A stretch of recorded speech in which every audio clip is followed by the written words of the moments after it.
say a few words for each of you about why and how you got involved in this work, and maybe as part of that you can say a little bit more about some of the organizing and research that you're involved with. I'm a political economist, and I was actually working for the Children's Defense Fund. I forget when it was, in the 80s or something.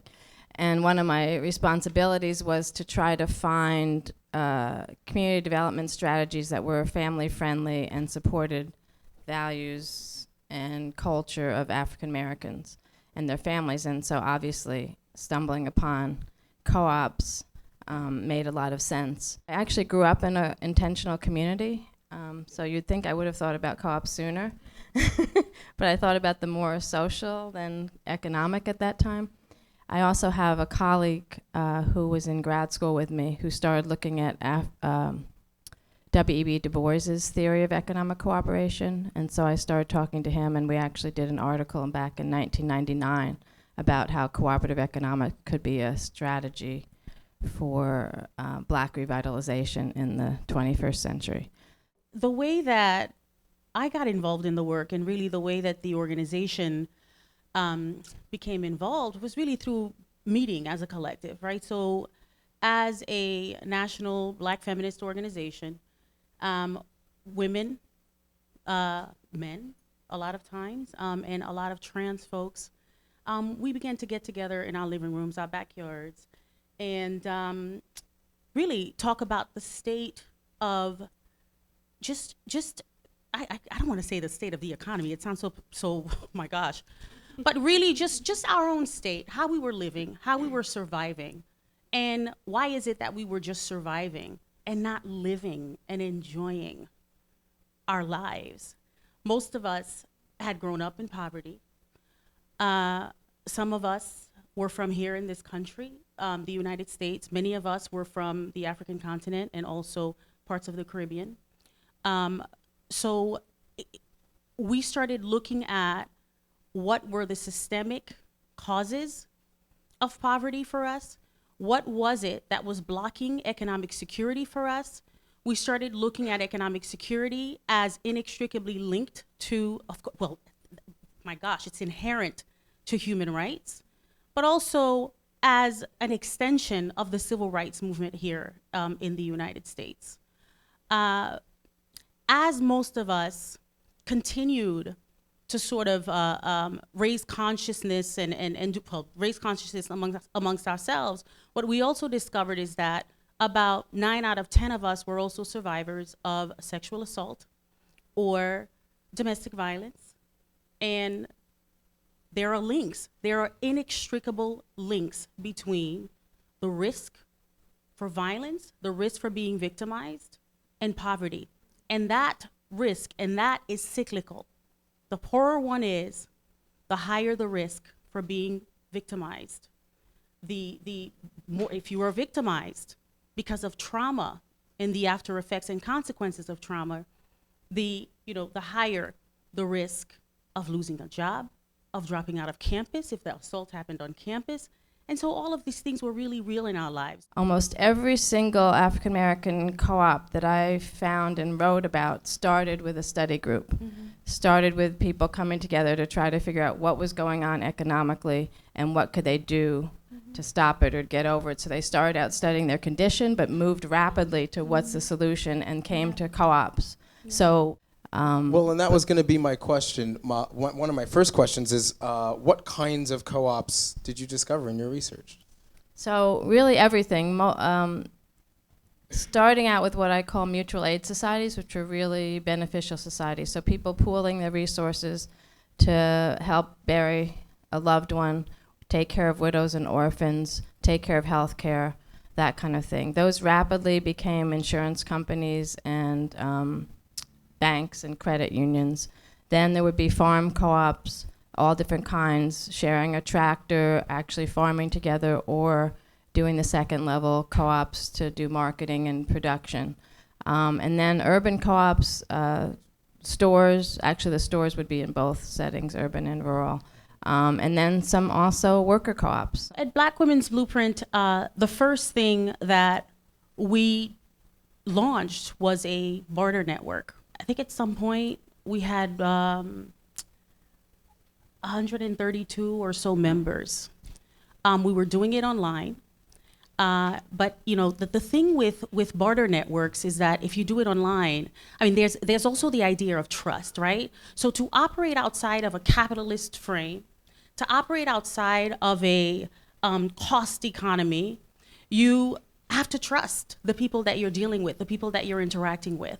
And so our barter network, through that barter network, we decided, fine, let's take it offline because that means we don't know each other, right? There are trust issues, and those are due to historical factors, social factors, I mean, so many factors, right?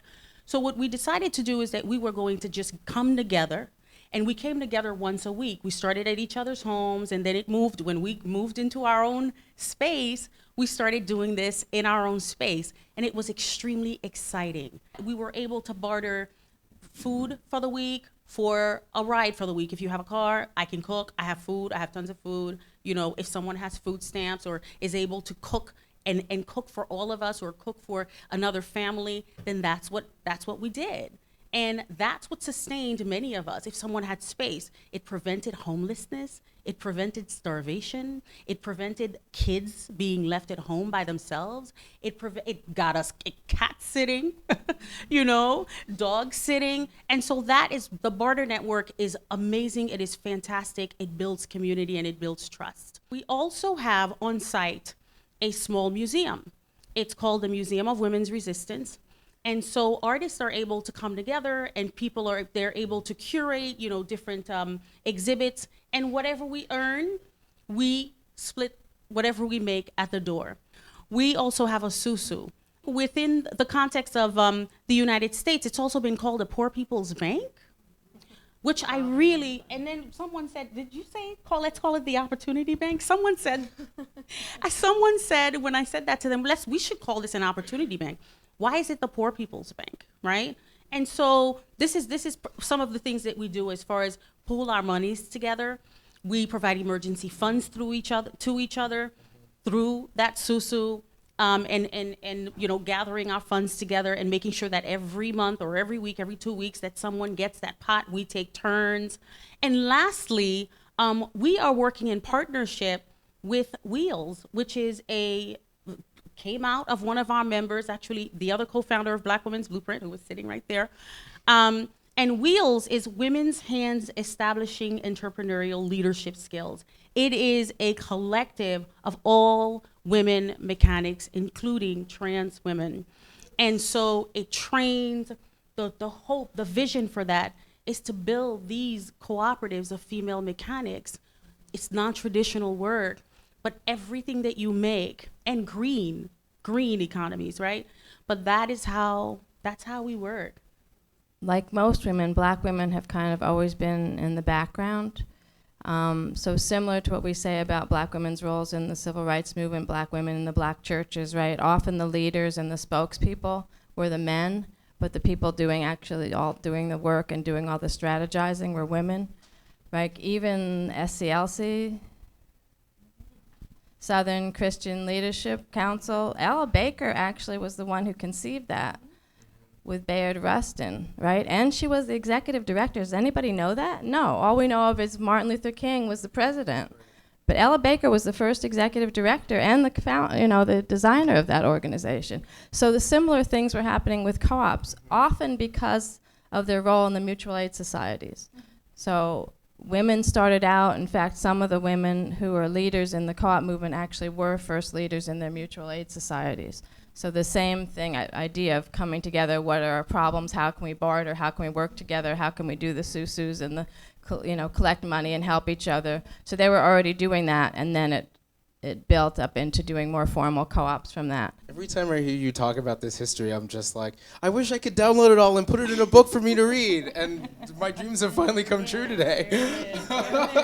This is what it looks like, everyone. Yes.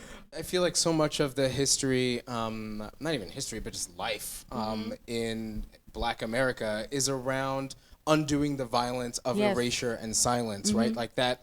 All of this is news to us, that even our own histories of organizing and Black liberation have been occluded and eclipsed, and that so much of just dredging up that history, doing research, studying even people who we already uphold as leaders, as Jessica just spoke to so beautifully, that there's all this these rich models and blueprints, as you're saying, and it seems, it's really inspiring how we can just rekindle a lot of these strategies that are already there and reclaim them, and how that helps us plug into our own history ultimately.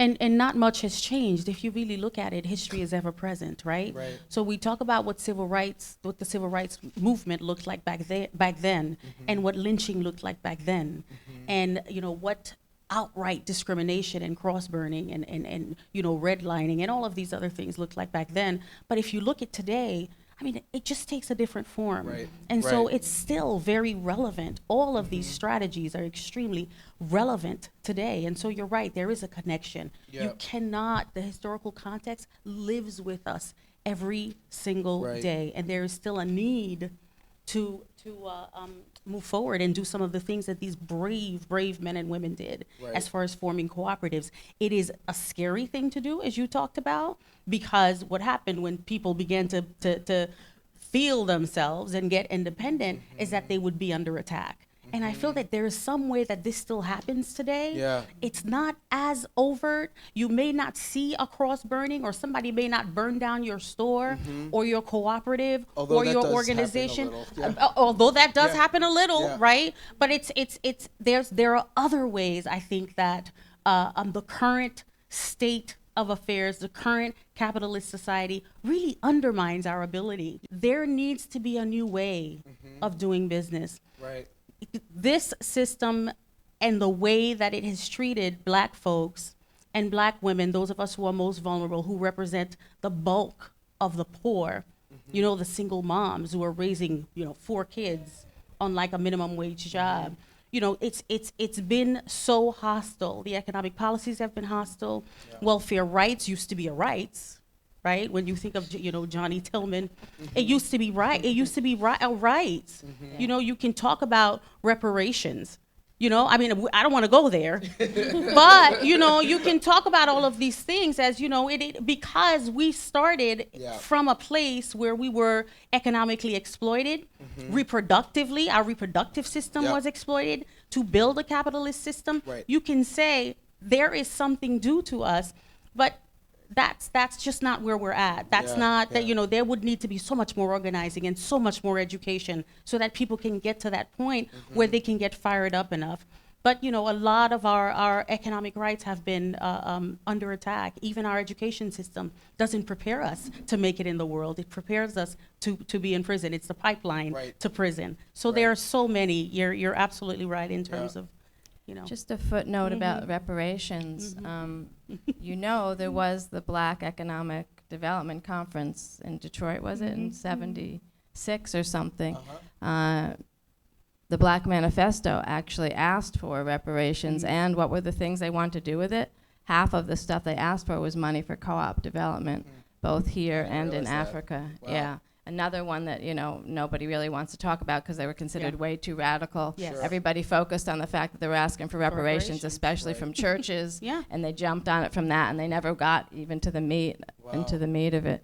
But the other assault, I would say, too, is an ideology, right? We are not taught about cooperative economics or alternatives. So even when people start to come and talk to us about it, when I first started talking about this in Black communities, first of all, everybody told me Black people don't do co-ops. Right. Yeah. Right? Hippies and white middle class and farmers do it, Right. right? Then they start telling me Black people don't know how to cooperate or do anything collectively, Yeah. right? Right? But then it turns out they're actually afraid because they don't understand. Oh, and then the third thing they tell me is that, I'm an individualist. I don't like to share, and I don't want to share finance issues with people, right? But all those things are about ideology, right? Because from when we're little, what are we taught? The capitalist way, the Horatio Alger myth, right? Just work hard and get yours, and everything else will fall into place. You don't have to worry. You too can be an oppressor, right? Yeah, that's right. Never quite thought of it that way. Well, but that's what it is, Yeah. right? You can join that group and oppress everybody else. Sure. But they don't teach us that Yeah. that it's a viable Right. option, that for centuries, every single group in the entire world for centuries have used co-ops for a variety of reasons to good effect, right? They also tell you, it won't work, right? Or it's too small. That's the other thing I hear all the time. Oh, well, you know, that's so small. It's not really in the mix. Forget about it. Why should we talk about it, right?